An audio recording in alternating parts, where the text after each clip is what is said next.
Hi ವೀಕ್ಷಕರೇ, ಎಲ್ಲರೂ ಹೇಗಿದ್ದೀರಾ? ನಾನಿವತ್ತು ಚಪ್ಪರದ ಅವರೆಕಾಯಿ ಪಲ್ಯ ಮಾಡ್ತಾ ಇದ್ದೀನಿ. ಇದನ್ನು ತುಂಬ ಸಿಂಪಲ್ಲಾಗಿ ಮಾಡ್ಕೋಬಹುದು ಮತ್ತು ತುಂಬಾ ಟೇಸ್ಟಿಯಾಗುತ್ತೆ. ಚಪ್ಪರದ ಅವರೆಕಾಯಿನ ತೊಳೆಯೋಕ್ಕೆ ಹಾಕಿದಾಗ ಉಪ್ಪು ಹಾಕಿ ನೀರು ಹಾಕಿ ತೊಳೆದಾಗ ಬೇಗನೆ ತೆಗೆದುಬಿಡಬೇಕು. ಇಲ್ಲ ಅಂತಂದರೆ ಒಂಥರ ರಬ್ಬರ್ ಥರ ತುಂಬ ಒರಟು ಆಗೋಗುತ್ತೆ. ನೀರಲ್ಲಿ ಹೀಗೆ ಹಾಕೋದು ಮತ್ತು ತೆಗೆದುಬಿಡೋದು. ಆಮೇಲೆ ತುಂಬ ಈ ಪಲ್ಯಕ್ಕೆ ನಾನು ತುಂಬ ಎಳೆಯದಾಗಿ ಜೂಲಿಯನ್ ಥರ ಕಟ್ ಮಾಡ್ಕೊಂಡಿದ್ದೀನಿ. ಹಾಗೂ ಕರಿಬೇವನ್ನು ಕೂಡ ಚಾಪ್ ಮಾಡ್ಕೊಂಡಿದ್ದೀನಿ. ಒಂದು ಈರುಳ್ಳಿನ ಸ್ಲೈಸ್ ಮಾಡ್ಕೊಂಡಿದ್ದೀನಿ.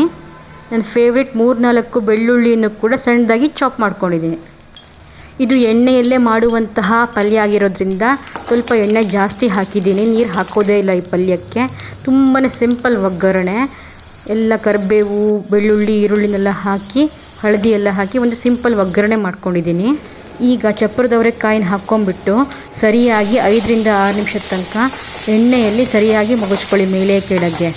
ಮತ್ತು ಒಗ್ಗರಣೆಯಲ್ಲಿ ನಾನು ಹೇಳೋದು ಮರ್ತೆ, ಅರ್ಧ ಟೀ ಸ್ಪೂನ್ ಜೀರಿಗೆನ ಹಾಕ್ಕೋಬೇಕು. ಜೀರ್ಣ ಶಕ್ತಿಗೆ ಒಂದು ಒಳ್ಳೆ ಫ್ಲೇವರ್ಗೆ ಹೆಲ್ಪ್ ಆಗುತ್ತೆ. ಓನ್ಲಿ ಅರ್ಧ ಟೀ ಸ್ಪೂನು. ಇದೇ ಸಂದರ್ಭದಲ್ಲಿ ನೀವು ಖಾರ, ಧನಿಯಾ ನಿಮ್ಮ ರುಚಿಗೆ ತಕ್ಕಷ್ಟು ಹಾಕ್ಕೋಬಹುದು. ನಾನು ಅರ್ಧ ಟೀ ಸ್ಪೂನ್ ಧನಿಯಾ, ಒಂದು ದೊಡ್ಡ ಸ್ಪೂನು ಖಾರ ಹಾಕ್ಕೊಂಡಿದ್ದೀನಿ. ನೀವು ಬೇರೆ ಪುಡಿಗಳನ್ನು ಕೂಡ ಹಾಕ್ಕೋಬಹುದು. ಈಗ ಈ ಪುಡಿಗಳೆಲ್ಲ ಸ್ವಲ್ಪ ಅಂಟ್ಕೊಳ್ಳಿ ಅಂತ ಹೇಳಿಬಿಟ್ಟು ಒಂದು 1/4 ಲೋಟಕ್ಕಿಂತ ಕಡಿಮೆ, ತುಂಬ ಕಡಿಮೆ 2-3 ಸ್ಪೂನಷ್ಟು ನೀರು ಹಾಕ್ಕೋತೀನಿ ನಾನು ಇದಕ್ಕೆ.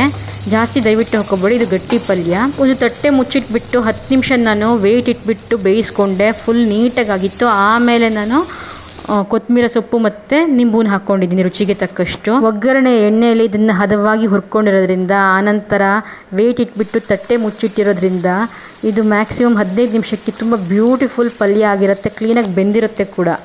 ಚಪ್ಪರದವರೆ ಅವರೆಕಾಳು ಥರ ಎಷ್ಟು ಟೇಸ್ಟಿಯಾಗಿರುತ್ತಲ್ಲ, ಹಾಗಾಗಿ ನಾನು ಕಡಲೆಬೇಳೆ, ಉದ್ದಿನಬೇಳೆ ಎಲ್ಲ ಹಾಕೋದಿಲ್ಲ.